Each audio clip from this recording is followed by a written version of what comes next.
Spoilers! Alright, Spider-Man Homecoming has been out for a weekend. You've all had a chance to see it, and I was wondering if I would like this movie more or less the second time I saw it. You know how movies are either better or worse after the second time you see it? Like, for example, Baby Driver was better the second time I saw it. It was awesome. Spider-Man Homecoming, to me, was more disappointing. That is a spoiler warning. If you have not seen Spider-Man Homecoming yet, you should go see it because it is worth seeing. That's my warning, so let's get into some spoilers. First off, I like how this movie starts out. Like, the first shot in the movie is that drawing of the Avengers, and you hear the music going on in the background is the Avengers theme. Right there, you're like, oh, it's familiar. It's a Marvel movie. I feel good. Or at least that's how I felt. But yeah, Adrian Toomes and his crew, they're cleaning up the debris from the Battle of New York. His crew consisting of Phineas Mason, aka the Tinkerer, and two of the Shockers from the comics, one of them being played by Charlie Holloway from Prometheus. But then the Department of Damage Control comes in, which is funny because I've always heard that Marvel wants to do a TV show about damage control, and I guess it just hasn't happened yet, but they show up in the movie, so there that is. But then boom, text comes on the screen 8 years later. 8 years later? I think that might have been a mistake, because as I recall, the Battle of New York was in 2012. You know, that's when the Avengers came out. Unless Spider-Man Homecoming takes place in the year 2020, I think that might be a bit of a mistake. I think it's 5 years later, or maybe even 4 years later, because this movie actually takes place just a couple months after Civil War. So it goes on, Peter Parker's in high school, he's using the excuse start internship to go out and be Spider-Man. And alright, in the beginning, you know, we see him helping out around the city. Like, my favorite, Spidey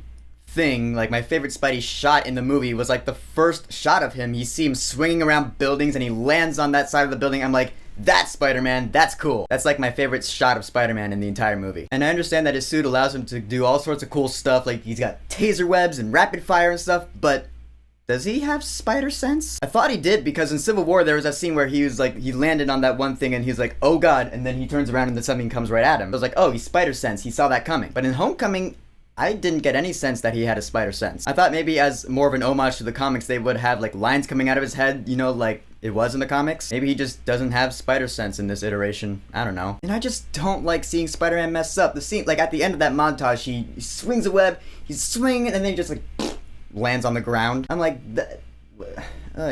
okay. I understand that he's a kid, I understand that he's just starting out, and I understand that is part of the story, so I can't really blame the movie for that. I guess I'm just used to when superheroes first get their powers, they're automatically good at them. I guess that's not entirely realistic, and I guess it makes more sense that, you know, since Peter did not make this starked out suit, he's learning how to use it still. He doesn't know his own strength yet, so to speak. But some of the humor that fell flat was facepalm in this movie the second time I saw it. I was like, oh my god, this is so bringing the movie down. Most of it was the high school stuff, like when that news report comes on with Betty Brant and that other guy, they're doing the news report, homecoming dance is coming up. The guy's like, do you have a date for homecoming? Betty Brant's like, yeah, sorry, I already have a date. And it zooms in on the guy, he's like, oh. I'm like, that's not funny. When they get back from DC, they're interviewing the teacher, who to me kind of looks like Morgan from Chuck. He's like, yeah, I'm glad we got out of that accident, okay? It would be a big tragedy to lose another student again. I was like, that's not funny. Just that tongue-in-cheek humor didn't really feel like it fit in the Marvel Cinematic Universe for me. It just wasn't funny. It was too easy. But going on to the stuff I do like about the movie, Spider-Man's AI, like I said, Karen. I like the scene where he's in the warehouse, he's just kind of hanging out with his own AI. Because his AI sounded so real. First off, it's voiced by Jennifer Connelly, so that's pretty cool. But it sounded so real, it reminded me of the movie Her. Because he's just lying there like, do you think I should tell Liz Allen how I feel? And she responds something like, if I were her, I wouldn't be disappointed at all. I was like, man, that is really awesome to have someone to talk to like that.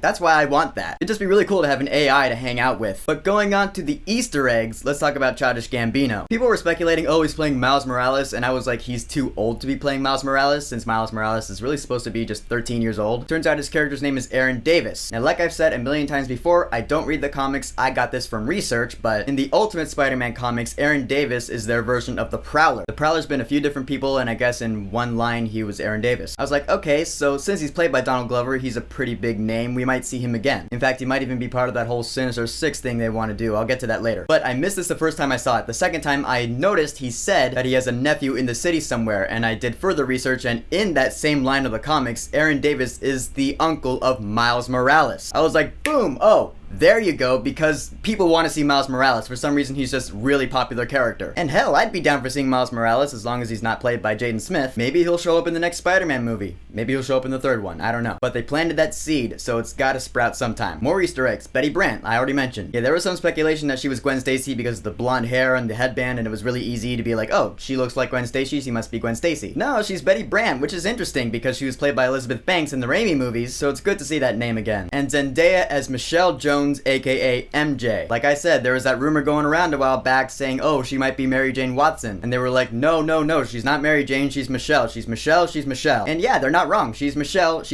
Jones, MJ. That's really just more of a throwback than anything else. It's an homage. I wouldn't really call this the MCU's version of Mary Jane, or at least not right now. If she has red hair in the next movie, then maybe, but for now, no. But I do like the fact that after she was named the president of the decathlon team after Liz Allen left, Peter Parker leaves and she kind of gives this look like, because he saw subtle hints throughout the movie that Michelle might care a little more for Peter Parker than she's letting on. Like that scene where she's all like, yeah, he already quit marching band in the robotics club. I'm not obsessive, I'm just observant. So that look she gives him at the end of the movie pretty much confirms that, yeah, she's carrying a small torch for him. I personally would like to see that blossom. I'd like to see a Tom Holland Zendaya romance in the upcoming movies. But the big reveal, the spoilers thing about the villain that I wanted to talk about in my spoiler-free review is, of course, that Adrian Toomes is actually Liz Allen's father. When Peter Parker gets to the door and Michael Keaton opens up, everyone's like, yeah, I didn't see that coming. I was like, oh shit. And this is where Peter, to me, makes some pretty bad decisions. Like, he's in the house and he's all like scared, like pale faced. And I get that he's in fear, but like, I would try to keep it cool if I were him. Like, Liz Allen's mom is taking pictures and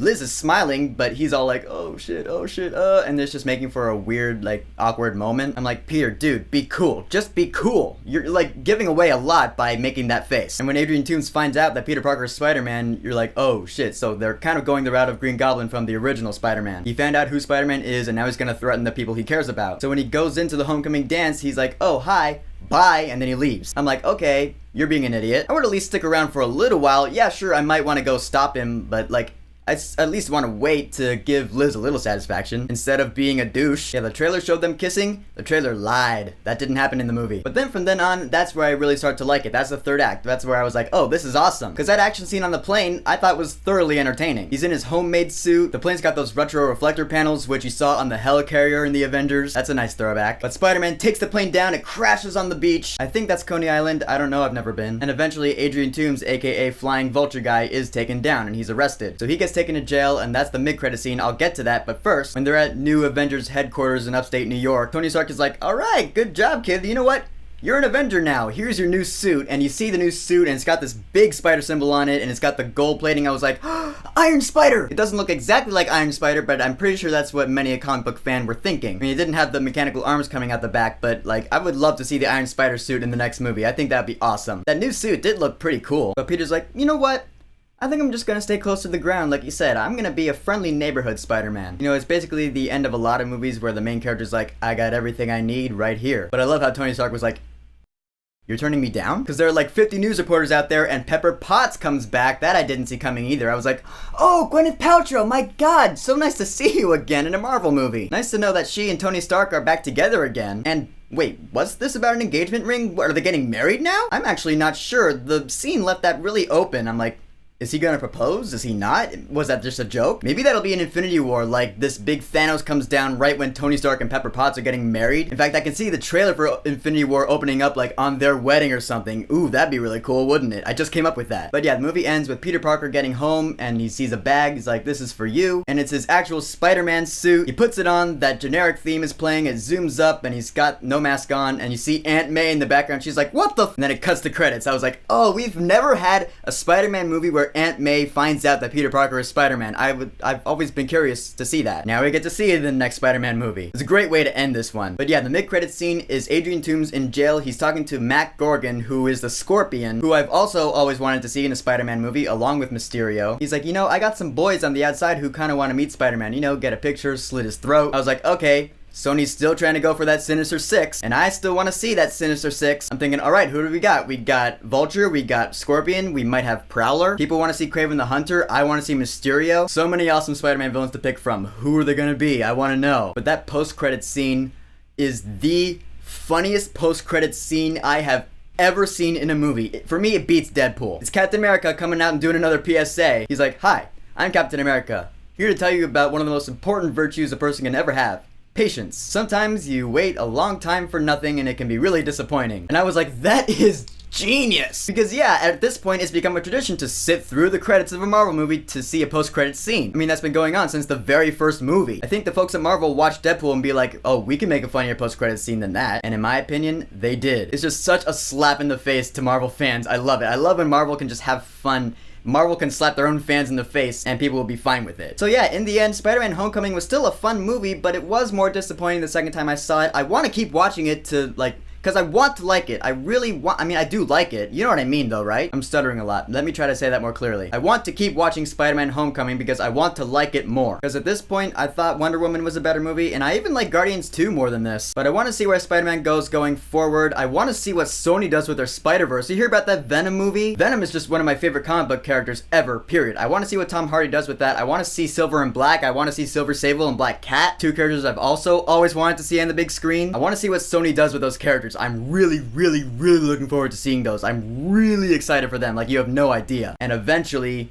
see this bad boy on the big screen. Carnage, baby! So, now that I'm done, here's my question. Who do you want the villain to be in the next Spider-Man movie? Whoever it is, go ahead and leave a comment. And don't forget to subscribe.